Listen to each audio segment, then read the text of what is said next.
The solicitor's voice was a dry, rustling thing, like dead leaves skittering across marble. It was a sound utterly devoid of the warmth and life that had once filled the cavernous library of Blackwood Manor. For Julian Blackwood, the 12th Earl of Ashworth, it was the sound of his own personal hangman reading the sentence. And it is therefore the last will and testament of Alastair Peregrine Blackwood, the 11th Earl of Ashworth, that his sole heir and nephew, Julian Alastair Blackwood, shall inherit the entirety of the estate, its associated titles, lands, and financial holdings, both entailed and unentailed, only upon the satisfaction of one specific condition. Julian leaned back in the worn leather wingback chair, a smirk playing on his lips despite the cold knot of dread in his stomach. He had expected a lecture, perhaps, a posthumous scolding delivered via parchment and wax seal for his myriad failings as the last of the Blackwood line. His uncle had never approved of his lifestyle. The late nights at the gaming hells, the duels fought over whispered slights, the parade of actresses and widows who had graced, or rather, disgraced his arm. He was by the tons delighted and scandalized consensus a rogue, a charming, dissolute, and utterly irredeemable scoundrel. "Get on with it, Mr. Thistlethwaite," Julian drawled, swirling the amber liquid in his glass. He hadn't waited for the sun to dip below the horizon to pour his first whiskey. "What's the old buzzard's final twist of the knife? Do I have to renounce brandy? Take up the harp? Join a monastery?" Mr. Thistlethwaite did not smile. He adjusted his spectacles, the lenses catching the weak afternoon light filtering through the grimy, stained glass windows. "The condition, my lord, is matrimony." Julian barked a laugh, the sound too loud in the funereal silence. "Matrimony? Is that all? Good God! He could have just left me a note. I've had a dozen heiresses thrown at me this season alone. I'll have the banns read by Sunday. Problem solved." "It is not quite that simple," Thistlethwaite continued, his tone implying he was dealing with a particularly slow child.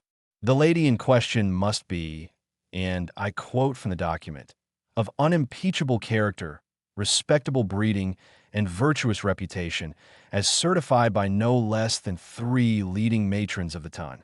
She must be, in essence, the absolute antithesis of your documented proclivities." Julian's smirk vanished, the glass stilled in his hand. "Go on." "Furthermore," the solicitor said, delivering the final, masterful blow, "you have precisely 30 days from this moment to produce a marriage certificate and present your bride to the trustees of the estate. Should you fail to meet this deadline, or should the marriage be deemed one of mere convenience without cohabitation, the entire Blackwood fortune, including this house, the London residence, and the investments that fund your lifestyle, shall be bequeathed to the Society for the Preservation of Obscure Lepidoptera." The silence that followed was absolute. Julian could hear the frantic beating of his own heart. Lepidoptera, butterflies. His uncle, in his infinite, posthumous pettiness, was leaving a centuries-old earldom to a club for bug collectors. "He can't be serious," Julian whispered, his voice hoarse. He was, in life, a man of his word. In death, he is a man of his document. "It is all quite legal, my lord, and quite binding." Thistlethwaite placed the will on the vast mahogany desk. "The clock, as they say, is ticking. 30 days. To find, and what a paragon of virtue. A woman who would doubtless bore him to tears within an hour. A woman who would look at him with either terror or pious disapproval." He felt the walls of the library, lined with the leather-bound judgments of his ancestors, closing in on him. He was trapped, snared by a dead man's whimsy. He drained his whiskey in one burning gulp and stood, the chair screeching against the floor. "Then I suppose I'd best go and find a saint to damn myself with." The only place that felt less like home than Blackwood Manor was his club, but at least the latter had better brandy. Julian slumped into a deep armchair in a shadowy corner, the events of the day replaying in a maddening loop. He needed a plan. He needed a candidate. His mind flicked through the debutantes of the season. Lady Amelia Winslow? Pretty, but her laugh sounded like a startled goose. Miss Penelope Featherington? Her conversation revolved entirely around embroidery and the moral failings of her pug. He shuddered. A lifetime of that would see him in an asylum within a year. Blackwood, you look like a man who's just been told his favorite horse has joined the French circus. The voice was a familiar, warm baritone. Julian looked up to see Lord Thomas Everly, his oldest and only true friend, standing over him. Thomas was everything Julian was not: steady, responsible, kind. He was the second son of a marquis, with no great expectations, and yet all the virtues a man could want. He was also one of the few people whose company Julian could tolerate in his current mood. "Worse, Tom," Julian grumbled, gesturing for him to sit. "Much, much worse." He unburdened himself, the whole sordid tale of the will and its ludicrous clause pouring out in a frustrated torrent. To his credit, Thomas listened without interruption, his expression shifting from amusement to disbelief to sober sympathy. "Lepidoptera?" Thomas finally said, aghast. Good heavens, the man had a vindictive streak. "What are you going to do?" "What can I do? I have to marry. And not just anyone. A respectable woman." He spat the word as if it were a curse. "Do you have any idea how tedious such creatures are? They'll want to discuss the weather, and poetry, and the state of my soul." Thomas was quiet for a long moment, studying his friend. "You know," he said slowly, "respectability doesn't necessarily equate to tedium. It's often just a facade, a shield. Spare me your philosophical musings, Tom. I need a solution, not a proverb." "I might have one," Thomas said, leaning forward. "What about Eleanor?" Julian blinked. "Eleanor?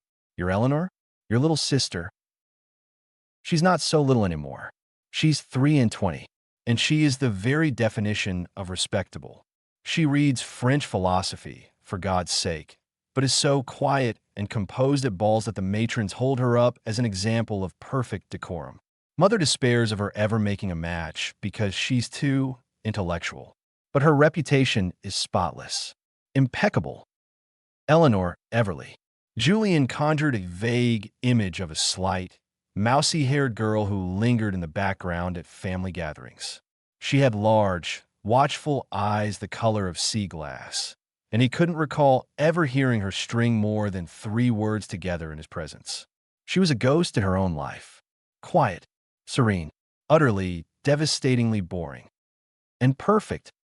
A business arrangement. She would get a title, the security of his wealth, if he could secure it, and freedom from the marriage mart. He would get his inheritance. There would be no messy emotions, no expectations of love. He could install her in the country, and they could lead separate, peaceful lives. It was brilliant. It was cold. It was exactly what the situation demanded. "Do you think she'd agree?" Julian asked, a spark of hope igniting in his chest for the first time that day. Thomas shrugged. "You can ask her. She's in town with me. We're at the Everly house. Come for dinner tomorrow." "But Julian," his tone turned serious, "if you do this, you must be kind to her. She's more fragile than she seems. She's had her own disappointments. This wouldn't be a love match, I know, but it must be a match of mutual respect. Promise me." Julian looked into his friend's earnest eyes and felt a pang of something that might have been guilt, but he smothered it quickly. This was survival. "You have my word, Tom. It will be a business transaction, and I shall be the soul of courtesy." He extended his hand. Thomas looked at it for a moment, then shook it, a silent pact sealed in the smoky air of the club. As Julian left, a plan fully formed in his mind, he felt the weight lift. He had found a solution. A quiet, respectable, unassuming mouse who would save his fortune and ask for nothing in return. What could possibly go wrong? Eleanor Everly was not stitching samplers when the proposal came. She was on her hands and knees in the small conservatory of Everly House, her fingers buried in rich, dark soil, carefully separating a stubborn cluster of Heuchera. A smudge of dirt adorned her cheek, and several strands of her honey-brown hair had escaped their simple chignon. The air was thick with the scent of damp earth and night-blooming jasmine. This was her sanctuary, away from the ballrooms with their groping hands and inane chatter, away from the pressure to simper and flirt and sell herself to the highest bidder. Here, among her plants, she was not the quiet, overlooked Miss Everly. She was a creator, a cultivator of life. She was in her own private world, powerful. Eleanor, Julian Blackwood is here to see you. She started at her brother's voice, nearly upsetting the terracotta pot. She wiped her hands hastily on her apron, a flush creeping up her neck. Julian Blackwood, her brother's charming, reckless friend, the man whose presence had, for years, sent a confusing and entirely unwelcome flutter through her stomach. He was all sharp angles and dangerous smiles, a living embodiment of every Gothic romance she'd ever secretly devoured. And he was here to see her? Show him into the drawing room, Thomas. I'll be there directly. She rushed to her room, changing out of her gardening clothes with frantic speed, scrubbing the dirt from her nails. She stared at her reflection in the mirror. Plain, always so plain. Her governess had once told her she had a sleepy sort of beauty, which was a polite way of saying she was unremarkable. What could the Earl of Ashworth possibly want with her? She found him standing by the fireplace, looking impossibly large and out of place amidst her mother's delicate chinoiserie. He turned as she entered, and his gaze, a startlingly clear gray, swept over her. It was not the dismissive glance she was used to from men of his ilk. It was assessing, intense. "Miss Everly," he said, his voice a low rumble. "Thank you for receiving me." "My lord," she murmured, dipping into a curtsy. "To what do I owe the pleasure?" He didn't mince words. He laid out the situation with a brutal, businesslike clarity that stole the breath from her lungs. The will, the clause, the 30 days, the need for a respectable bride. "Your brother suggested you might be amenable to a proposal," he finished, his eyes locked on hers. Eleanor felt the world tilt. This was not a proposal. It was a proposition, a transaction. The flutter in her stomach turned to a cold, hard stone. He didn't want her. He wanted her reputation, her silence, her convenient respectability. "You wish to marry me," she said slowly, ensuring her voice did not tremble, "to secure your inheritance." "Precisely. It would be a marriage in name only. You would have the title of countess, the run of Blackwood Manor, a generous allowance. Your own life. I would not impose upon you." He said it so smoothly, as if he were offering her a seat in his carriage, not a lifelong bond. A part of her, the part that had been trained to be obedient, to accept any offer that removed the burden of spinsterhood from her family, screamed yes. But a newer, wilder part, the part that nurtured strange, carnivorous plants in the dead of night and dreamed of sailing to Alexandria, rebelled. She walked to the window, looking out at the bustling London street. This was her cage. His offer was a larger, gilded cage, but a cage nonetheless. "And if I refuse?" she asked, turning back to face him. He seemed momentarily taken aback, as if refusal had not been a variable he'd considered. "Then I lose everything. And you return to the marriage mart, to the endless seasons, the fortune hunters, the slow erosion of your prospects." He took a step closer. "This is an opportunity, Eleanor, for both of us. Freedom, security." He was using her given name. It felt like a weapon. "Freedom," she echoed, a bitter smile touching her lips. "To be a forgotten wife in a drafty manner? To be a trophy of your respectability, dusted off for appearances?" "It is more freedom than most women of your station are offered," he countered, a hint of impatience in his tone. "What is it you want? A love match? I cannot offer that. No one can guarantee that." What did she want? She wanted adventure. She wanted to be seen, not for her quiet demeanor, but for the fire that burned beneath. She wanted to be the protagonist of her own story, not a footnote in his. And then a dangerous, brilliant idea began to form. This man, this notorious rogue, thought he was acquiring a placid lamb. What if she was a wolf in sheep's clothing?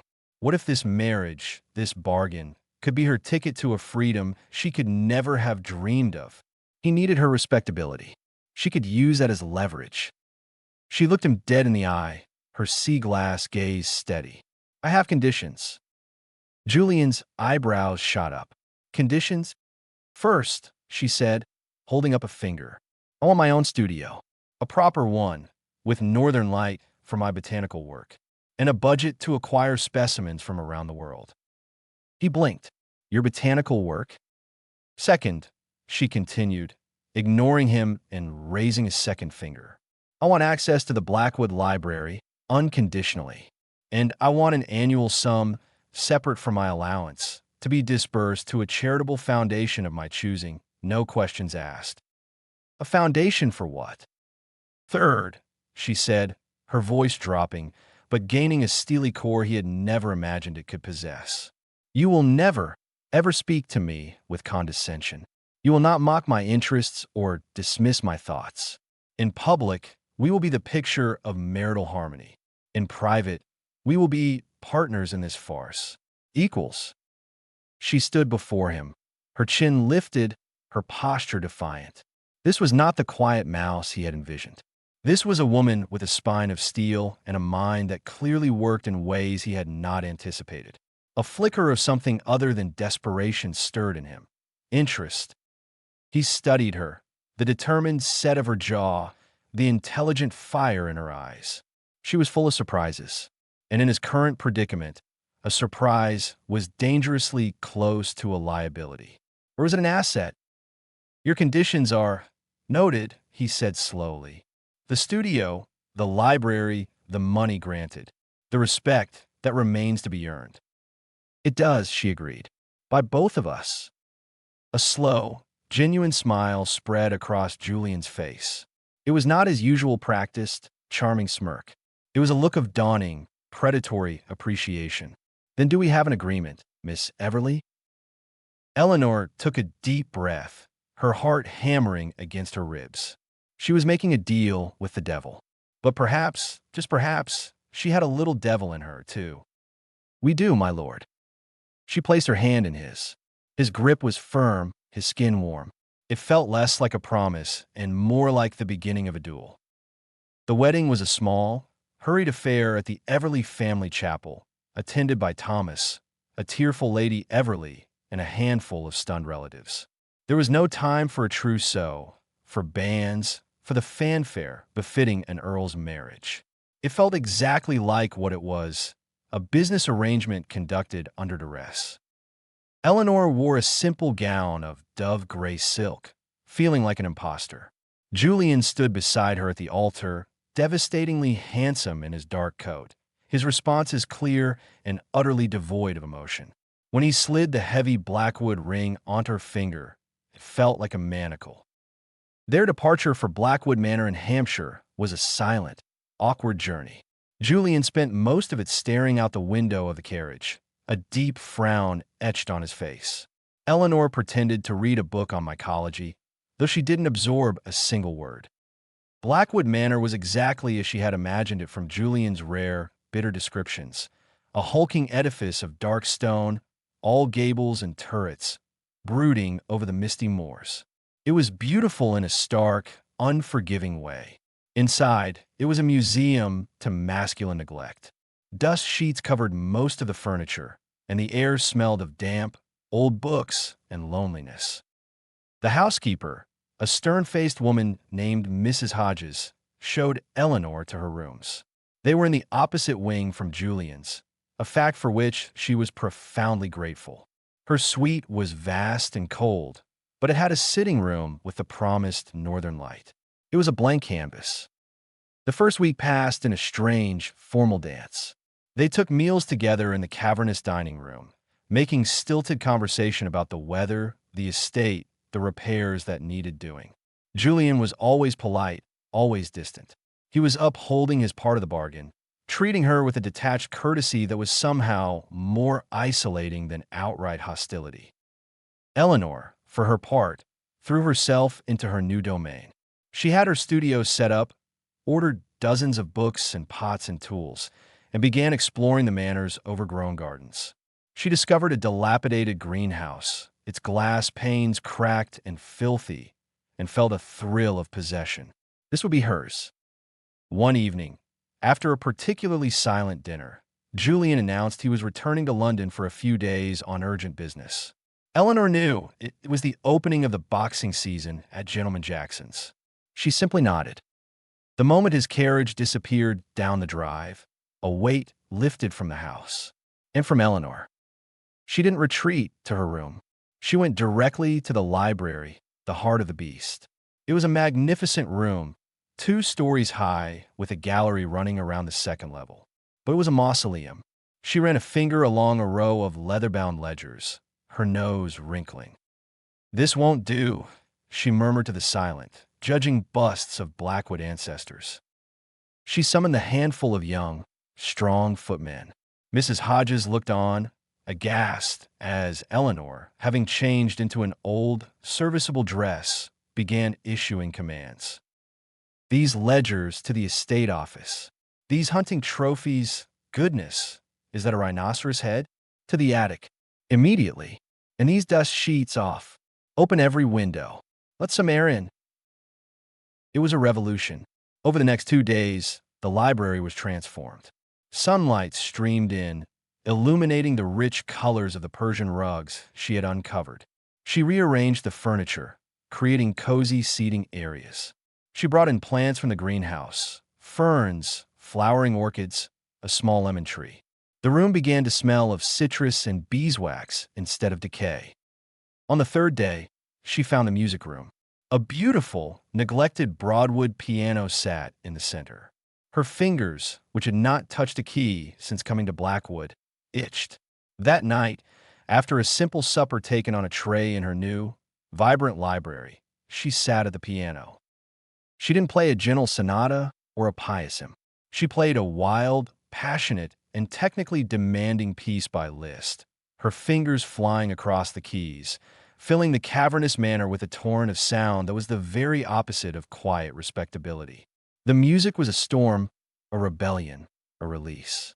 She played until her shoulders ached and her fingers were numb, the final, crashing chord echoing through the silent house.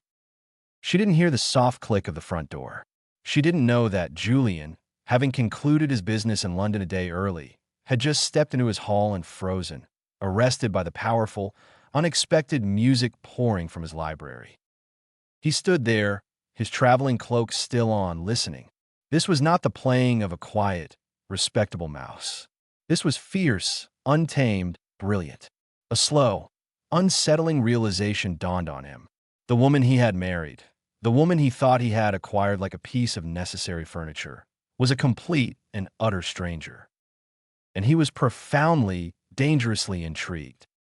Julian found her in the library. She was not at the piano now, but standing on a library ladder, attempting to reshell the heavy folio of botanical prints, her brow furrowed in concentration. The room was different. It was alive. The air was fresh. There were green, growing things everywhere, and the late afternoon sun painted the once gloomy space in warm gold. He cleared his throat. Eleanor started, nearly losing her balance. The folio slipped from her grasp. In a flash, Julian crossed the room and caught it, his hands closing over hers on the leather binding. The contact was electric. Her hands were not soft and idle. They were strong, capable, with calluses on her fingers from her gardening. He could feel the fine tremor running through them. "You're back early," she said, her voice slightly breathless. She tried to pull her hands away, but he didn't immediately release them. "The entertainment in London paled in comparison," he said, his gaze sweeping the room. "What have you done in here?" She finally wrested her hands free and descended the ladder. "I aired it out. It was suffocating. It was my uncle's library. It was meant to be imposing. It was meant to be dead," she countered, meeting his gaze squarely. "A room should be lived in. This one now is." He looked at her, really looked at her. There was a vibrancy about her he had never seen in the drawing rooms of London. A streak of dirt adorned her cheek, and her hair was coming loose from its pins. She was not the pale, composed creature he had married. She was flushed, alive, and utterly captivating. "And the music," he asked softly, "was that you living in it?" A faint blush colored her cheeks. "You heard that?" "The entire county heard it, I should think. I had no idea you played with such fervor." There are many things you don't know about me, my lord. There was a challenge in her eyes. It seems there are, he agreed, a slow smile touching his lips. He gestured to the folio he still held. Shall I? He easily slid it back into its place on the high shelf. As he did, his sleeve brushed against her shoulder. She flinched back as if scalded. The moment shattered. The easy banter evaporated, replaced by the awkward reality of their situation. They were strangers, bound together by law and avarice. I trust your business in London was successful? She asked, retreating behind a mask of formality. It was. He didn't elaborate. He couldn't tell her that the boxing matches and the card games had felt hollow, that his mind had kept drifting back to this damned, transformed library and the woman who was turning his world upside down. I've had dinner late in the small parlor, she said. It's less tomb-like. He followed her, a sense of disorientation clinging to him. This was his house, yet he felt like a guest. She was his wife, yet she was a mystery. Dinner was a less stilted affair than before. The food was simple, well-cooked, and the room was warm and intimate. Eleanor, perhaps emboldened by his reaction to the library, spoke more freely. She talked about her plans for the greenhouse, about a rare fern she was trying to propagate, about the history of the moor she had been reading about. Julian found himself listening, truly listening. She was witty, her observations sharp, and often surprisingly funny. She had a mind that was both analytical and creative. He found himself asking questions, drawing her out, fascinated by the world she was building within the walls of his prison. You should see the greenhouses at Kew, he found himself saying. They have specimens from the Amazon. I could take you when we are next in London. The offer was out of his mouth before he could stop it. She looked at him, her sea-glass eyes wide with surprise. I would like that. For a moment, they were not a rogue and his bargain bride. They were just a man and a woman, sharing a meal, sharing ideas. It was the most dangerous development yet. Later that night, Julian couldn't sleep. The memory of the music, the look in her eyes when she challenged him, the feel of her calloused hands under his, it all tormented him. He poured a drink and stood at his bedroom window, looking out at the moonlit moors. He had wanted a quiet, respectable wife, a placid presence who would not disturb his life. He had gotten a whirlwind in a gray silk gown. He had gotten a woman who played Liszt like a demon and talked to plants. He had gotten a partner who demanded to be treated as an equal. And the most terrifying part was, he was starting to want exactly that. A change came over Blackwood Manor. The silent war of attrition became a tentative, fragile peace. They began taking walks together across the windswept moors. Julian, who had always seen the land as merely an asset, found himself seeing it through Eleanor's eyes. The subtle beauty of the heather, the drama of a sudden squall, the ancient, enduring power of the stones. He told her things he had never told anyone, about his cold, distant uncle, about the pressure of the title that had always felt like an ill-fitting coat, about the emptiness of the life he had led in London. It was a confession of sorts, an unburdening. She, in turn, spoke of her own cage, the expectations of society, the pressure to be pretty and placid and stupid, the loneliness of being a mind that no one bothered to know. One afternoon, they were in her studio. She was repotting a vicious-looking Venus flytrap, her movements deft and sure. It's a cruel-looking thing, Julian remarked, leaning against her workbench. It's not cruel, she corrected gently. It's practical. It survives in an environment where others cannot. It has adapted. It's a survivor. She looked up at him. Much like you, my lord. The use of his title, which had once been a mark of their distance, now felt like an intimate joke. Julian, he said. Call me Julian. Her hand stilled. She met his gaze. Julian, she repeated, and his name on her lips sounded like a benediction. The air in the sunlit room grew thick. He reached out, not for her hand, but to brush a smudge of soil from her cheek. His thumb lingered on her skin, and she didn't pull away. Her breath hitched. Her eyes, those calm sea-glass pools, were now dark with a storm of their own. He was going to kiss her. He could feel the pull, magnetic and inevitable. He leaned in, his focus entirely on the soft parting of her lips. The moment was shattered by the sound of carriage wheels crunching on the gravel drive below. They sprang apart as if burned. Mrs. Hodges appeared at the door, flustered. "My lord, my lady, you have guests.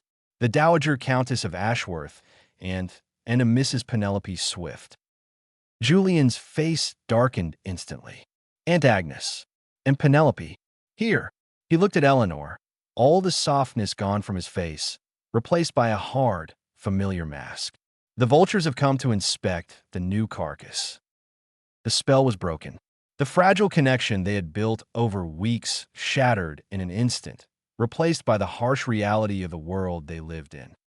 Downstairs, in a newly vibrant drawing room, sat two women.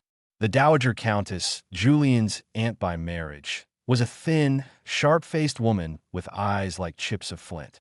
Mrs. Penelope Swift was Julian's most recent and most publicly dramatic mistress. She was a stunning redhead with a bold, possessive gaze. "Julian, darling," Penelope purred, not bothering to rise. "We were in the neighborhood and simply had to meet the new countess. The news of your marriage was so sudden." The dowager's eyes swept over Eleanor, taking in her simple dress and, no doubt, the lingering evidence of her work in the studio. "Yes, we came to ensure the terms of the will were being properly observed. It was a direct, venomous attack. They were here to verify the marriage was real, to sniff out the fraud." Eleanor, who had been standing quietly, suddenly stepped forward. She did not look at Julian. She looked directly at the dowager, her posture ramrod straight, her voice cool and clear as crystal. "Lady Ashworth, Mrs. Swift, how kind of you to visit. I apologize for my appearance. I was attending to my conservatory. Julian has been so supportive of my work." She moved to Julian's side and, without hesitation, slipped her hand into his. Her touch was like a brand. Julian's fingers closed around hers instinctively. "The terms of the late Earl's will are a private family matter," Eleanor continued, her tone polite but firm. "But I can assure you, our marriage is very real. Isn't it, my love?"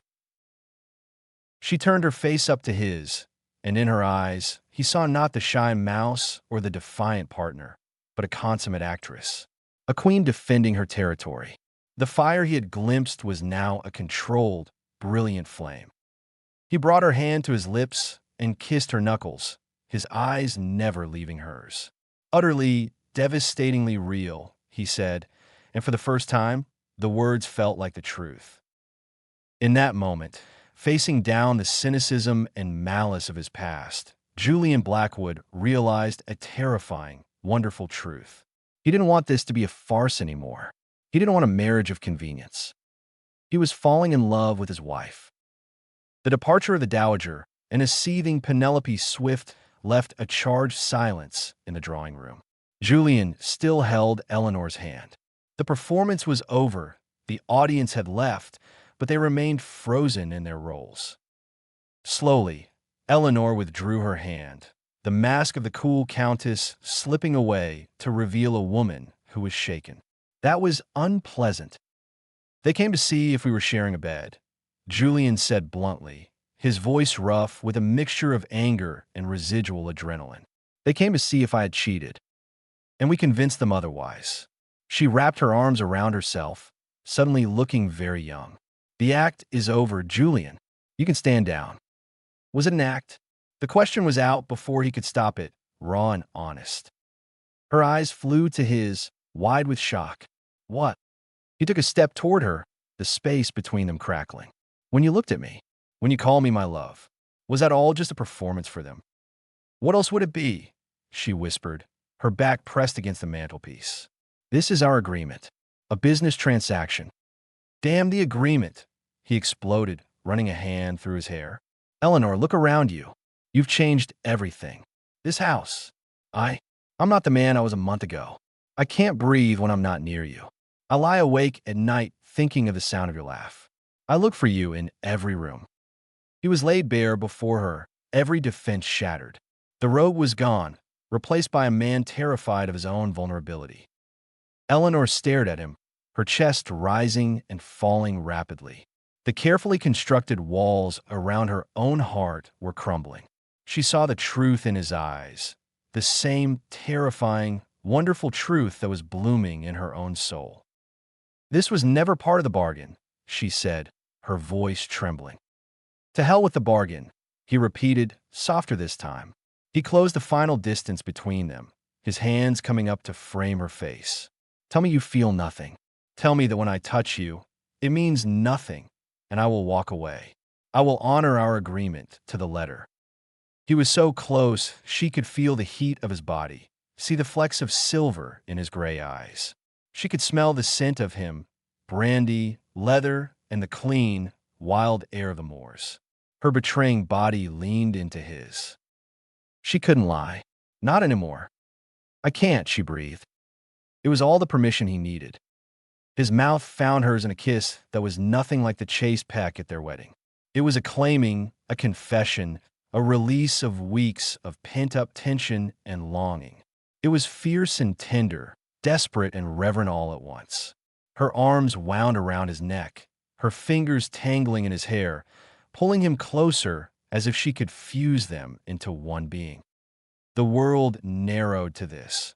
The taste of him, the feel of his hands sliding from her face to her waist, the solid strength of his body against hers.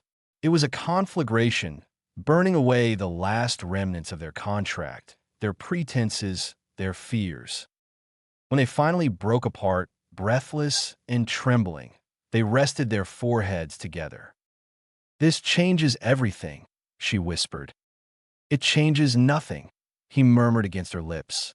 "It just makes it real." He swept her into his arms and carried her from the room, not toward her wing or his, but toward the master's chambers, their chambers.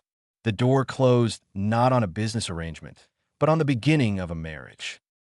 The following month was a honeymoon in every sense of the word, though they never left Blackwood Manor. They explored the estate together, spent long hours talking in the library, and longer hours tangled in the sheets of the large, canopied bed. Julian discovered that his wife's hidden wild side was not confined to piano sonatas and botanical experiments. It was a deep, passionate well of sensuality and spirit that left him utterly enthralled. He loved her.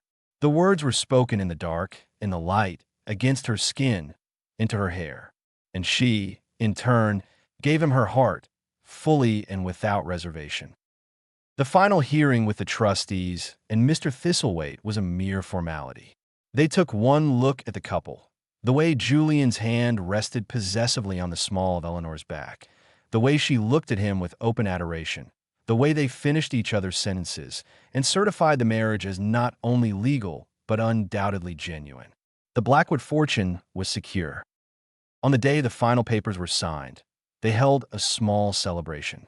Thomas was there, beaming at his sister and his best friend, seeing the genuine happiness that had blossomed from his desperate suggestion.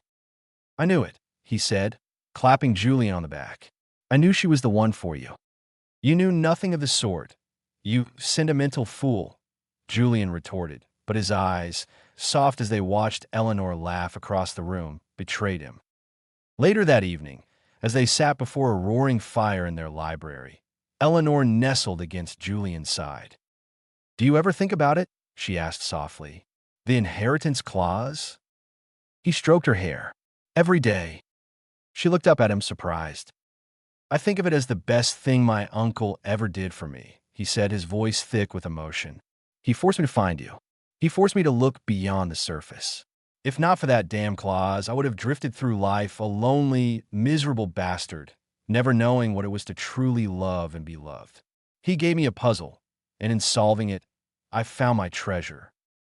Tears welled in Eleanor's eyes.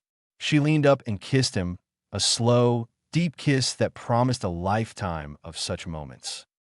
"You were never a rogue, Julian," she whispered. "You were just a man waiting to find his home." He held her close, the weight of his title and his past finally lifting.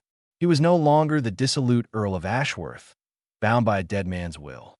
He was Julian Blackwood, a man in love, a man who had found his purpose and his partner in the most unexpected of places. The inheritance clause had been a chain, but it had forged a bond stronger than any legal document. It had led them not to an estate, but to each other, and that, they both knew, was the greatest fortune of all.